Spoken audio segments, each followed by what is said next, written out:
개신교 각 교단 총회가 코앞으로 다가온 가운데 올해도 전광훈 씨에 대한 이단 지정이 이뤄질지는 미지수입니다. 통합총회 바로세우기 행동연대가 지난 6일 예정돼 있던 통합총회 바로세우기 공개 토론회가 취소된 배경에 총회 유지재단의 압력이 있었다고 주장하고 나섰습니다. 쿠팡 물류센터에서 일하다 숨진 고 장덕준 씨의 일주기가 다가오고 있습니다. 평화나무가 유가족을 만나봤습니다. 안녕하십니까. 평화나무 뉴스 박지희입니다. 개신교 내 각 교단 총회가 코앞으로 다가왔습니다. 지난해 미적됐던 전광훈 씨에 대한 이단 지정 논의가 제대로 이루어질지가 교계를 넘어 사회적 관심사인데요. 올해도 큰 기대는 어렵지 않겠느냐는 분석이 나오고 있습니다. 권지연 기자가 보도합니다. 전광훈 씨가 사실상 본인은 비대면으로 설교하면서 교인들은 수주째, 굳이 광화문으로 내몰고 있다는 비판을 받고 있습니다. 명분도 은혜도 없는 예배를 빙자한 현 정부 비방을 방역까지 방해해가며 일삼고 있다는 겁니다. 아무 말 대잔치도 이어지고 있습니다. 내가 왜 문재인과 싸운 것을 왜 선포하느냐? 문재인은 사람이 아니요 짐승이요 짐승. 내가 문재인하고 왜 싸워야 되는 철학적, 신학적, 역사적 의미를 내가 여러분에게 설명하고 있는 것입니다. 절대로 문재인한테 굴복하면 안 돼요. 문재인을 쳐 복종을 시켜야 돼. 동의하시면 아멘. 두 손 들고 아멘. 성경도 모르냐고 성경도.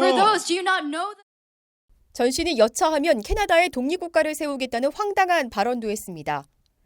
문재인은 자꾸 속썩이면 내 1,200만 성도들이고 내 캐나다 큰 땅 사가지고 내 글로 가버린다. Maybe we should initiate such a Mayflower incident in South Korea as 제2의 well. 청교도 운동을 이렇게 캐나다 second 땅값 싸요. Puritan 땅값 movement 싸. to Canada, 여기 perhaps. 아파트 한 채 팔면요 100만 평 사요. 100만 평 사. 1,200만 가가지고 거기서 독립국가 만들어가지고 이제 12 million South Korean. 누가 들어도 현실성 없는 아무 말이지만 지지자들은 환호했습니다. 헌금 강조도 빠지지 않았습니다. 더구나 추석을 앞두고 쇼핑몰도 오픈하며 자금 확보에 사력을 다하는 모습입니다. 이런 가운데 한국교회는 전광훈과 제대로 선도 긋지 못하는 현실.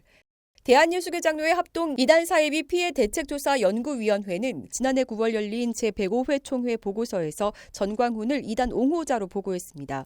그러나 두 달 후에는 입장을 바꿔 전광훈 씨의 순간적 발언에 문제는 있었지만 이단이라고 규정하기에는 이르다는 내용을 총회 회의 결의 내용에 적었습니다. 대한예수교장로회 통합 측에서는 전주노회, 순천노회, 여수노회가 전광훈의 이단성을 연구, 조사하고 교단 차원에서 명확한 입장을 취해달라고 106회 총회에 헌의했습니다. 그러나 올해도 이단 지정이 이루어질지는 미지수입니다. 전 씨가 하나님으로부터 직통 계시를 받고 성령의 본체, 하나님 나라의 왕이라는 발언 등을 통해 자신을 특별한 존재인 것처럼 부각시키고 아무 말이나 일삼아도 정치적 지향점이 같은 세력을 결집시키면서 자신의 이단성을 애국운동으로 포장했다는 지적도 나옵니다. 정치적 색깔을 드러내지 않은 상태에서 하나님 나한테 까불지 마라고 얘기했다든가 아니면 계시를 받았다라고 얘기를 했다면 지금 하는 것처럼 그럼 벌써 이단이나 이단성 있는 인사로 지목이 됐겠죠. 그러니까 이미 이제 정치적 신념이 교리화됐다는 자체가 지금 잘못된 것이고 어떤 특정한 정치적 신념이 같다는 이유로 진리라고 하는 걸 무시하면서 함께 동조하고 연합한다라고 하는 것은 교회에서는 벌어지면 안 되는 모습인데 이게 뭐 특정 몇 명이 비판한다고 해서 해결되는 문제도 아니고 사실 전광훈 씨 한 명 치리가 제대로 이루어지지 않는 게 한국교회의 절망적인 현 주소다. 이렇게. 평화나무 뉴스 권지연입니다. 통합총회 바로세우기 행동연대가 지난 6일 열기로 했던 공개 토론회가 돌연 무산됐습니다. 이날 토론회에서는 명성 세습 문제 등을 다룰 예정이었는데요. 토론회를 열려는 장소마다 퇴짜를 맞으면서 총회 유지재단의 압력이 있었다는 주장도 나오고 있습니다. 신비롬 기자입니다. 지난 6일 통합총회 바로세우기가 열기로 한 공개 토론회가 돌연 무산됐습니다. 이날 예정된 행사는 코로나19 상황에 맞춘 비대면 공개 토론회였습니다.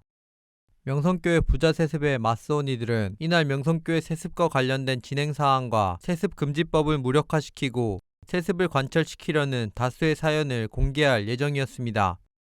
그런데 돌연 장소 대관이 불가능하다는 통보를 받은 겁니다.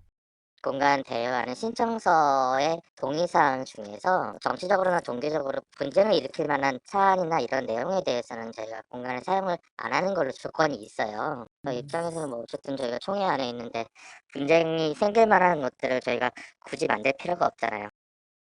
행동연대 측은 알고 보니 재단 이사회가 압력을 넣은 탓이라고 주장했습니다.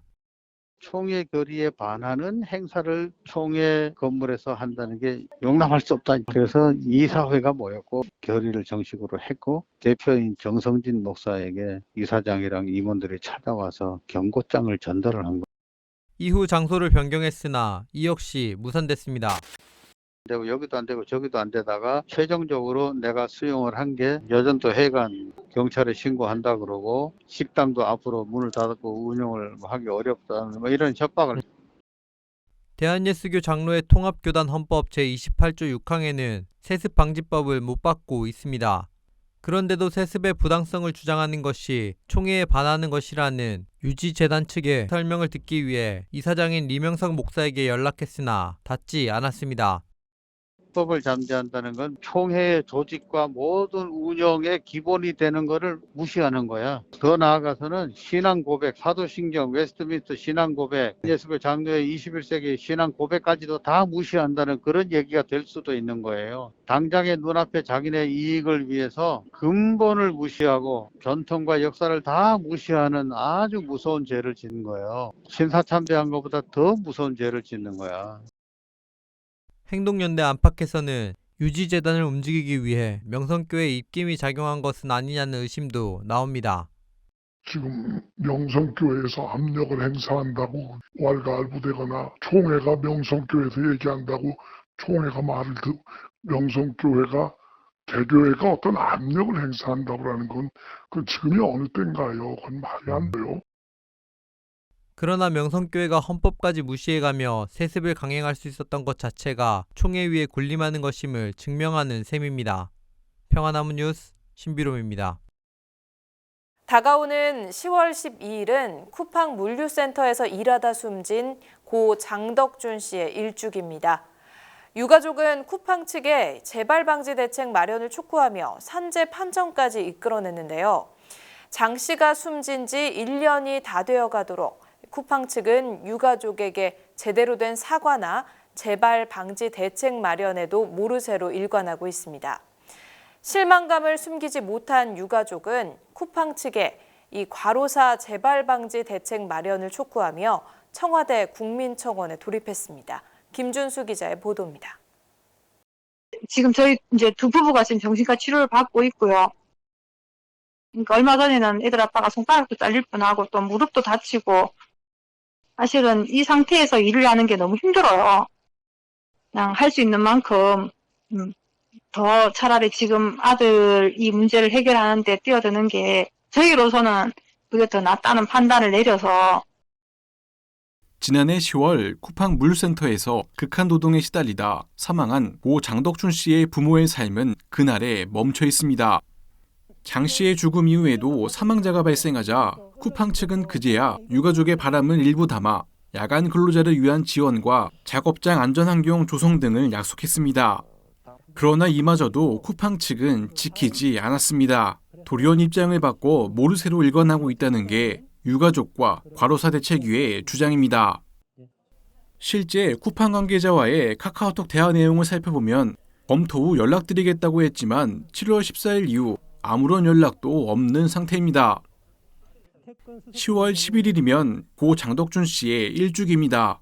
참다 못한 유가족은 지난 7일 기자회견을 열고 쿠팡 측에 재발 방지 대책 마련을 촉구하며 청와대 국민청원에 돌입하겠다고 밝혔습니다. 대학을 졸업하고 용돈을 벌자고 시작한 일이었습니다.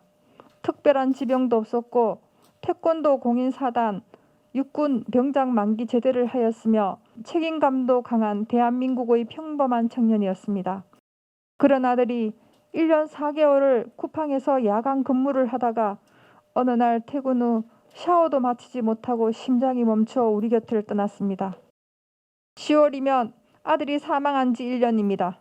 쿠팡은 여전히 노동자들의 안전, 건강, 생명에는 눈을 감고 있습니다. 언제든 우리 아들과 같은 사망자가 또 나올 수 있는 환경입니다. 이제는 제발 우리와 같이 가족을 잃고 힘들어하는 일이 나오지 않기를 바랍니다. 쿠팡 측은 최초 사건 발생 직후 장 씨의 과로사를 인정하지 않았습니다. 유가족이 산재 신청을 위해 자료를 요청해도 묵묵부답으로 일관했습니다. 지난 2월 9일 산재 판정을 받은 이후에야 애도와 사과의 말씀을 전한다는 입장문이 나왔습니다. 박미숙 씨는 지난 5월 평화나무와의 인터뷰에서도 유가족을 기만하고 진심 어린 사과도 하지 않는 쿠팡 측의 통안의 심정을 숨기지 못했습니다. 또는 지나고 나면 관심이 없으니까 이런 것들은 변하지 않고 결국은 또 누군가가 또 죽어야지만 또 이런 소리가 나오지. 지금 우리 아들 죽고 난 다음에 이게 어떤 변화가 되거나 지금 이렇게 하지는 않더라고요. 평화나무는 지난 7일 쿠팡 측의 입장을 듣기 위해 관계자에게 연락했지만 회의 끝나고 바로 연락드리겠다는 말만 들을 수 있었습니다. 문자도 남겼지만 추가적인 답변은 없었습니다. 지난 3월 쿠팡은 미국 증시에 성공적으로 상장한 이후 대규모 영업 손실을 내고 있다지만 한국의 아마존으로 자리매김하고 있습니다. 실제 모든 세대에서 가장 많은 사람들이 쇼핑 앱으로 쿠팡을 이용 중입니다. 장덕준 씨의 죽음 이후에도 쿠팡에서는 여전히 노동자들의 안전이 위협받고 있습니다. 지난해 쿠팡의 산재 승인 건수는 224건, 지난 6월에는 물류센터에서 화재가 발생해 한 명의 소방관이 목숨을 잃었습니다. 평화나무 뉴스 김준수입니다.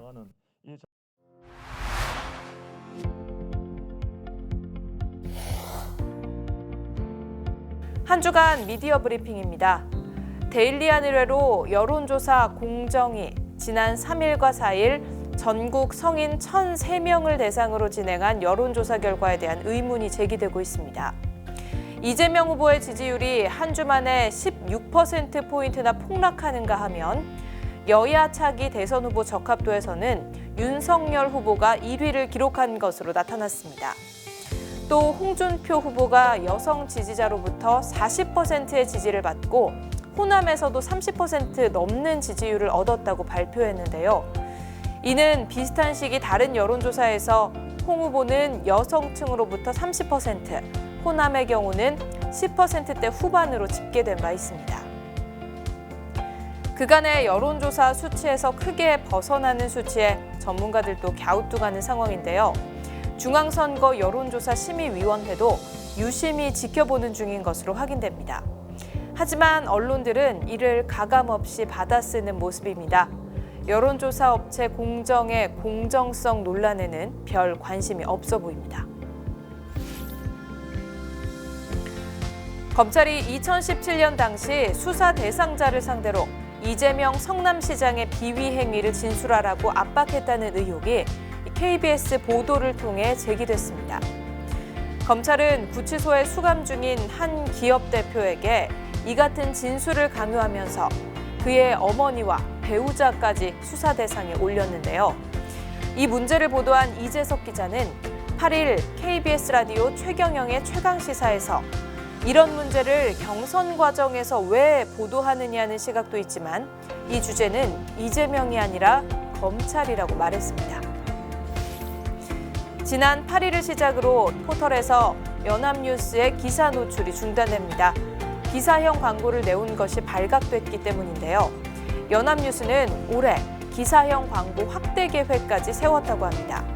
미디어스에 따르면 연합뉴스 업무계획서에서 홍보사업팀은 뉴스 정보, 보도자료 원문 배포, 사진 전송 등 홍보 대행 서비스 경쟁력을 강화하려 한다면서 신규 거래처 확보 등 영업활동을 강화하고 홍보 대행사와 협업을 해 코로나19 시대에 대처하기 위한 방안을 모색할 계획이라고 밝혔습니다. 오늘 뉴스는 여기까지입니다. 함께해 주신 여러분 고맙습니다.